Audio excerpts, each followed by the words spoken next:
ਬਾਬਾ ਸ੍ਰੀ ਚੰਦ ਸਾਹਿਬ ਜੀ ਦੀ ਤਾਂ ਹਰ ਸਾਲ ਆਪਾਂ ਗੱਲ ਕਰਦੇ ਹਾਂ, ਪਰ ਇਸ ਵਾਰ ਗੁਰੂ ਨਾਨਕ ਸਾਹਿਬ ਜੀ ਦਾ ਜੋ ਪ੍ਰਕਾਸ਼ ਦਿਹਾੜਾ 550 ਸਾਲਾ ਸਿੱਖ ਜਗਤ ਨੇ ਮਨਾਇਆ, ਆਪਾਂ ਉਹਦੇ ਸੰਬੰਧ ਵਿੱਚ ਬਹੁਤ ਸਾਰੇ ਆਪ ਆਪਣੀ ਬੁੱਧ ਹੈ ਜੀਤੀ ਵਰਣਤ ਭਿੰਨ ਭਿੰਨ ਪੇਤੀ। ਗੁਰੂ ਅਰਜਨ ਦੇਵ ਜੀ ਮਹਾਰਾਜ ਦੀ ਦਰਗਾਹੀ ਮੋਹਰ ਹੈ ਕਿ ਸਭ ਤੇ ਵੱਡਾ ਸਤਿਗੁਰੂ ਨਾਨਕ ਜਿਨ ਕਲ ਰਾਖੀ ਮੇਰੀ। ਤੇ ਜਿਨ੍ਹਾਂ ਦਾ ਦੁਆਪਰ ਦੇ ਅੰਦਰ ਮਹਾਰਿਸ਼ੀ ਵਿਆਸ ਜੀ ਭਵਿੱਖਿਤ ਪੁਰਾਣ ਦੇ ਅੰਦਰ ਇਹ ਸੂਤਰ ਲਿਖਦੇ, ਏ ਬੰਬਈ ਧਰਮ ਵਿੱਚ ਦੀ ਵਿਵਿਖਤੀ ਜਦਾ ਕਲੂ ਤਦਾ ਵੈ ਲੋਕ ਰਖਿਆਰਤਾਂ ਕਲੇਸ਼ਾਂ ਦਾ ਨਾਸ਼ ਚੇ ਪਸ਼ਚਮੇ ਸੁਬਹ ਦੇਸੇ ਵੇਦੀ ਮਨਸੇ ਚ ਨਾਨਕ। ਇਹ ਮਹਾਰਿਸ਼ੀ ਵਿਆਸ ਦੀ ਰਚਨਾ ਹੈ। ਔਰ ਸਭ ਤੇ ਵੱਡਾ ਸਤਿਗੁਰੂ ਨਾਨਕ ਦਾ ਪਰਮਾਨ ਸੈਂਕੜੇ ਥਾਵਾਂ ਤੇ ਮਿਲਦਾ ਹੈ। ਮੈਂ ਇੱਕ ਘਟਨਾ ਕਹਿ ਕੇ ਆਪਣੇ ਵਿਚਾਰਾਂ ਨੂੰ ਵਿਰਾਮ ਦਿਆਂ। ਫਿਰ ਬਾਬਾ ਮੱਕੇ ਗਿਆ, ਨੀਲ ਬਸਤਰ ਧਾਰੇ ਬਨਵਾਰੀ, ਮੱਕੇ ਜਾਣਾ, ਜੀਵਨ ਕਾਜੀ ਦੇ ਲੱਤ ਮਾਰਨੀ, ਚਰਨਾਂ ਨਾਲ ਮੱਕਾ ਕਾਬਾ ਘੁੰਮ ਜਾਣਾ। 8 ਕਬੀਲਿਆਂ ਦੇ ਸਰਦਾਰ ਜਿਨ੍ਹਾਂ ਦੇ ਨਾਮ ਔਰ ਬੜੇ ਬੜੇ ਪੀਰ ਫਕੀਰ ਬੈਠੇ ਹੈ। ਤੇ ਉਸ ਵੇਲੇ ਚਰਚਾ ਦੇ ਮੈਦਾਨ ਦੇ ਵਿੱਚ ਆਉਂਦਾ ਹੈ ਕਾਜੀ ਰੁਕਮਦੀਨ। ਔਰ ਮੈਂ ਵਿਦਵਾਨ ਸੱਜਣਾ ਦੇ ਧਿਆਨ ਵਿੱਚ ਗੱਲ ਆਉਣੀ ਚਾਹੁੰਦਾ, ਕਿਉਂਕਿ ਇਹ ਗੱਲ ਜਨਮ ਸਾਖੀ ਜਾਂ ਸ੍ਰੀ ਨਾਨਕ ਪ੍ਰਕਾਸ਼ ਵਿੱਚ ਨਹੀਂ ਹੈ। ਤੇ ਮੈਨੂੰ ਉਲਾਂਭਾ ਦਿਓ ਵੀ ਇਹ ਖਾਲੀ ਆਪਣੀ ਕਲਪਨਾ ਦੇ ਆਧਾਰ ਤੇ ਕਹਿ ਗਿਆ।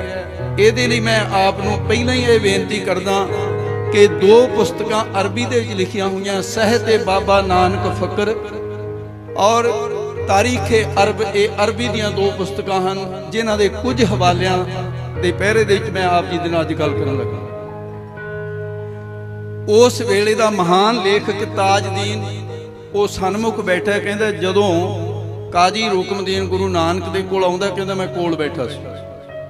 ਕਾਜੀ ਰੁਕਮਦੀਨ ਆਉਣ ਸਾਰ ਕਹਿੰਦਾ ਸਲਾਮ, ਤਾਂ ਗੁਰੂ ਬਾਬਾ ਜੀ ਕਹਿੰਦੇ ਨੇ ਸਤਿ ਸ੍ਰੀ ਅਕਾਲ ਗੁਰਬਰ ਅਕਾਲ। ਇਹ ਗੁਰੂ ਬਾਬਾ ਜੀ ਉਹ ਨਾਲ ਨੋਟ ਕਰ ਰਿਹਾ ਹੈ। ਸਲਾਮ ਵਾਲੇ ਨੇ ਸਲਾਮ ਕੀਤੇ, ਗੁਰੂ ਬਾਬਾ ਜੀ ਨੇ ਇਹ 2 ਸ਼ਬਦ ਬੋਲੇ। ਇਸ ਤੋਂ ਬਾਅਦ ਉਹ ਅਰਬੀ ਦੇ ਵਿੱਚ ਗੁਰੂ ਨਾਨਕ ਸਾਹਿਬ ਮਹਾਰਾਜ ਨੂੰ ਪੁੱਛਦਾ ਹੈ, ਫਲਾ ਅੱਲਾ ਮਜ਼ਹਬੂ, ਕਿ ਤੁਹਾਡਾ ਮਜ਼ਹਬ ਕੀ ਹੈ, ਤੂੰ ਕਿਸ ਮਜ਼ਹਬ ਦਾ ਫਕੀਰ ਹੈ। ਗੁਰੂ ਨਾਨਕ ਨੂੰ ਮੱਕੇ ਦੇ ਅੰਦਰ ਕਾਜੀ ਰੁਕਮਦੀਨ ਨੇ ਪੁੱਛਿਆ, ਤਾਂ ਅੱਗੋਂ ਗੁਰੂ ਨਾਨਕ ਸਾਹਿਬ ਨੇ ਉੱਤਰ ਦਿੱਤਾ, ਅਬਦੁੱਲਾ ਅੱਲਾ ਮਜ਼ਹਬੂ, ਮੇਰਾ ਕੋਈ ਮਜ਼ਹਬ ਨਹੀਂ, ਮੇਰਾ ਖੁਦਾ ਹੀ ਮਜ਼ਹਬ ਹੈ, ਮੇਰਾ ਅੱਲਾ ਹੀ ਮਜ਼ਹਬ ਹੈ, ਮੈਂ ਖੁਦਾ ਦਾ ਬੰਦਾ ਹਾਂ। ਇਹ ਗੱਲ ਸੁਣ ਕੇ ਕਾਜੀ ਰੁਕਮਦੀਨ ਬੜਾ ਚਤਰ ਸੁਭਾਅ ਵਿੱਚ ਆ ਕੇ ਸਵਾਲ ਕਰਨ ਲੱਗਾ। ਤਾਜਦੀਨ ਕਹਿੰਦਾ ਸਵੇਰ ਤੋਂ ਸਵਾਲ ਸ਼ੁਰੂ ਹੋਏ, ਸ਼ਾਮਾਂ ਪੈ ਗਈਆਂ, 3 ਸਵਾਲ ਗੁਰੂ ਬਾਬੇ ਤੇ ਕੀਤੇ। ਸਵਾਲ ਕਰਨ ਦੀ ਦੇਰ ਸੀ, ਗੁਰੂ ਬਾਬਾ ਜੀ ਉੱਤਰ ਦੇਣ ਵਿੱਚ ਕੋਈ ਦੇਰ ਨਹੀਂ ਸਨ ਲਾਉਂਦੇ। ਇਹ ਤਾਜਦੀਨ ਦੀ ਰਿਪੋਰਟ ਹੈ। ਕਹਿੰਦਾ ਉਸ ਨੇ ਸਵਾਲ ਕੀਤਾ, ਕਹਿਣ ਲੱਗਾ ਜੀ ਤੁਸੀਂ ਸੰਗੀਤ ਅਲਾਪਿਆ, ਕਾਬੇ ਦੀ ਤੋਹੀਨ ਕਰ ਦਿੱਤੀ ਹੈ, ਇਸਲਾਮ ਦੇ ਸਰੋਤ ਬੰਦ ਹੈ, ਤੁਸੀਂ ਕਿਉਂ ਗਾਵਿਆ? ਇਹ ਉਹਦਾ ਅਗਲਾ ਸਵਾਲ ਸੀ। ਗੁਰੂ ਨਾਨਕ ਸਾਹਿਬ ਮਹਾਰਾਜ ਕਹਿਣ ਲੱਗੇ, ਤੁਹਾਡੇ ਪੈਗੰਬਰ ਮੁਹੰਮਦ ਸਾਹਿਬ ਕੁਰੈਸ਼ੀਆ ਵੰਸ਼ ਜੀ ਦੇ ਬਾਬਾ ਫਰੀਦ ਜੀ ਪੈਦਾ ਹੋਏ, ਇੱਕ ਵਿਆਹ ਵਿੱਚ ਗਏ ਸਨ। ਤੁਹਾਡੀਆਂ ਹਦੀਸਾਂ ਵਿੱਚ ਲਿਖਿਆ ਹੋਇਆ ਹੈ ਵਿਆਹ ਦੇ ਗੀਤ ਗਾਉਣ ਵਾਲੀਆਂ ਕੁੜੀਆਂ ਉਹ ਭਜਨ ਗਾਉਣ ਲੱਗੀਆਂ, ਤਾਂ ਉਹਨੇ ਕਿਹਾ ਨਹੀਂ, ਜੋ ਗੀਤ ਗਾਉਂਦੀਆਂ ਸੀ ਉਹੀ ਗਾਓ, ਰੱਬ ਤੁਹਾਨੂੰ ਇੱਜ਼ਤ ਬਖਸ਼ੇਗਾ। ਮਾਰੇ ਕਹਿੰਦੇ ਕਾਜੀ ਰੁਕਮਦੀਨ, ਇੱਕ ਵਿਆਹ ਗਾਉਣ ਵਾਲੀਆਂ ਕੁੜੀਆਂ ਨੂੰ ਤੁਹਾਡੇ ਮੁਹੰਮਦ ਸਾਹਿਬ ਕਹਿੰਦੇ ਨੇ ਖੁਦਾ ਇੱਜ਼ਤ ਬਖਸ਼ੇਗਾ? ਮੈਂ ਤਾਂ ਗੱਲ ਹੀ ਖੁਦਾ ਦੀ ਕਰ ਰਿਹਾ ਸੰਗੀਤ ਵਿੱਚ। ਉਹਦੇ ਪੈਰਾਂ ਹੇਠ ਤੇ ਜ਼ਮੀਨ ਖਿਸਕ ਗਈ। ਔਰ ਉਹ ਸੋਚਣ ਲੱਗਾ ਆਖਰ ਕੋਈ ਬਾਤ ਹੈ, ਉੱਤਰ ਉਸੇ ਤਰ੍ਹਾਂ ਦਾ ਮਿਲ ਰਿਹਾ ਹੈ। ਤਾਂ ਉਸ ਨੂੰ ਇਹ ਯਕੀਨ ਹੋ ਗਿਆ ਤੇ ਮਹਾਰਾਜ ਸਾਹਿਬ ਨੂੰ ਅਗਲਾ ਸਵਾਲ ਕਰਦਾ ਹੈ। ਕਹਿਣ ਲੱਗਾ ਜੀ ਸਾਡੇ ਮਜ਼ਹਬ ਦੇ ਅਨੁਸਾਰ ਵੀ ਕੇਸ ਕਟਾਉਣੇ ਜਾਇਜ਼ ਨੇ, ਤੇ ਤੁਸੀਂ ਕੇਸ ਸਾਬਤ ਰੱਖ ਕੇ ਕਾਬੇ ਵਿੱਚ ਆ ਗਏ। ਗੁਰੂ ਬਾਬਾ ਜੀ ਕਹਿਣ ਲੱਗੇ ਇਹ ਤਾਂ ਕੁਰਾਨ ਹੀ ਖੰਡਰ ਕਰ ਰਹੀ ਹੈ। ਤੁਰ ਕਹਿੰਦਾ ਹੈ ਮੈਂ ਕੁਰਾਨ ਪੜ੍ਹਦਾ ਹੋਇਆ ਕੁਰਾਨ ਤੋਂ ਉਲਟ ਚੱਲ ਰਿਹਾ। ਮਾਰ ਕਹਿੰਦੇ ਮੈਂ ਨਹੀਂ ਕਹਿ ਰਿਹਾ ਤੂੰ ਉਲਟ ਚੱਲਦਾ, ਪਰ ਕੁਰਾਨ ਵਿੱਚ ਲਿਖਿਆ। ਕਹਿੰਦੇ ਕਿੱਥੇ ਲਿਖਿਆ? ਕਹਿੰਦੇ ਸੂਰਤ ਬਦਰ ਰੁਕੂ 24 ਆਇਤ 195 ਪੜ੍ਹ ਕਾਜੀ ਰੁਕਮਦੀਨ। ਉਹਦੇ 'ਚ ਲਿਖਿਆ ਕਿ ਜੇ ਤੁਸੀਂ ਇੱਥੇ ਖੁਦਾ ਦੇ ਘਰ ਦੀ ਜ਼ਿਆਰਤ ਕਰਨ ਲਈ ਆਉਂਦੇ ਹੋ, ਹਜ ਤਾਂ ਮਨਜ਼ੂਰ ਹੋਏਗਾ ਜੇ ਸਾਬਤ ਸੂਰਤ ਹੋ ਕੇ ਆਓਗੇ, ਕੇਸ ਕਟਾ ਕੇ ਆਓਗੇ ਤੁਹਾਡਾ ਹਜ ਮਨਜ਼ੂਰ ਨਹੀਂ ਹੋਏਗਾ। ਤਾਂ ਉਸੇ ਵੇਲੇ ਫਿਰ ਖੁਦਾ ਵੱਲ ਹੱਥ ਕਰਕੇ ਕਹਿੰਦਾ, ਕਿਉਂਕਿ ਇਹ ਮੱਥਾ ਟੇਕਦੇ ਹੱਥ ਇਸ ਤਰ੍ਹਾਂ ਕਰਦੇ ਆ, ਕਹਿਣ ਲੱਗਾ ਵੀ ਹੱਦ ਹੋ ਗਈ, ਯਾ ਰਵੀ ਤਾਹਰੂ ਫੀ ਅਲ ਕਲੂਬ ਉਲ ਰਬ। ਕਹਿੰਦਾ ਦਰਵੇਸ਼, ਮੇਰੇ ਕੋਲ ਅੱਖਾਂ ਨਹੀਂ ਜਿਹੜੀਆਂ ਤੈਨੂੰ ਸਿਆਣ ਸਕਾਂ, ਮੇਰੀ ਗੁਰਜਾਇਸ਼ ਹੈ ਕਿ ਮੈਨੂੰ ਆਪਣੀਆਂ ਅੱਖਾਂ ਦੇ ਜਿਹਦੇ ਨਾਲ ਮੈਂ ਤੈਨੂੰ ਸਿਆਣ ਸਕਾਂ।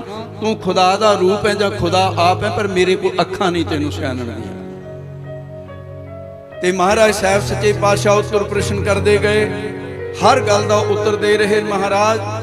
ਤਾਂ ਜਿਸ ਵੇਲੇ ਮਹਾਰਾਜ ਸਾਹਿਬ ਨੇ ਇਹ ਬਚਨ ਕਹੇ, ਤਾਂ ਉਸ ਵੇਲੇ ਜਿੰਨੇ ਲੋਕ ਬੈਠੇ ਸੀ 8 ਕਬੀਲਿਆਂ ਦੇ ਜਿਹੜੇ ਸਰਦਾਰ ਸਨ, ਪੀਰ ਸਨ, ਜਿਵੇਂ ਸਿੱਧਾਂ ਦੇ ਵਿੱਚ ਗਏ, ਸਿੱਧ ਬੋਲਣ ਸ਼ੁਭ ਬਚਨ, ਧੰਨ ਨਾਨਕ ਤੇਰੀ ਵੱਡੀ ਕਮਾਈ। ਤੇ ਅੱਜ ਮੱਕੇ ਦੇ ਅੰਦਰ ਕੱਟੜ ਖਿਆਲਾਂ ਦੇ ਲੋਕ ਜਿਹੜੇ ਦੂਸਰੇ ਨੂੰ ਕਾਫਰ ਕਹਿਣ ਤੇ ਜਿਹੜਾ ਮਜ਼ਹਬ ਦੇ ਵਿੱਚ ਪੱਕਾ ਉਸੇ ਨੂੰ ਕਹਿਣ ਕੇ ਬਿਸ਼ਤਾਂ 'ਚ ਹੀ ਜਾਏਗਾ। ਅੱਜ ਉਹਨਾਂ ਨੇ ਕੀ ਕਿਹਾ? ਉਹ ਕਹਿਣ ਲੱਗੇ ਇੱਕੋ ਹੀ ਆਵਾਜ਼ ਦੇ ਵਿੱਚ, ਇੱਕੋ ਹੀ ਆਵਾਜ਼ ਦੇ ਵਿੱਚ ਸਾਰੇ ਮਰਹਬਾ ਲਮੇਕ ਜਜ਼ਾਕ ਹੁਮ ਅੱਲਾਹ ਤਾਲਾ। ਇਹਦਾ ਅਰਥ ਹੈ ਕਿ ਹਾਜ਼ਰ ਹਾਂ ਤੇਰੀ ਸੇਵਾ ਦੇ ਵਿੱਚ, ਬਲਿਹਾਰ ਜਾਈਏ, ਕੁਰਬਾਨ ਜਾਈਏ ਖੁਦਾ ਦੇ ਰੂਪ। ਕੋਈ ਖੰਜੂਰਾਂ ਲੈ ਕੇ ਆਇਆ, ਕੋਈ ਸ਼ਹਿਦ ਲੈ ਕੇ ਆਇਆ, ਗੁਰੂ ਨਾਨਕ ਨੂੰ ਸਿਜਦੇ ਹੋਣ ਲੱਗੇ। ਸਭ ਤੇ ਵੱਡਾ ਸਤਿਗੁਰ ਨਾਨਕ ਦਾ ਸਿੱਕਾ ਮੱਕੇ ਦੇ ਅੰਦਰ ਜਾ ਕੇ ਵੀ ਤੇ ਹੋਏ ਹੈਰਾਨ, ਕਰੇਨ ਜ਼ੁਹਾਰੀ, ਮੱਥੇ ਟੇਕੇ ਸਾਰਿਆਂ ਨੇ।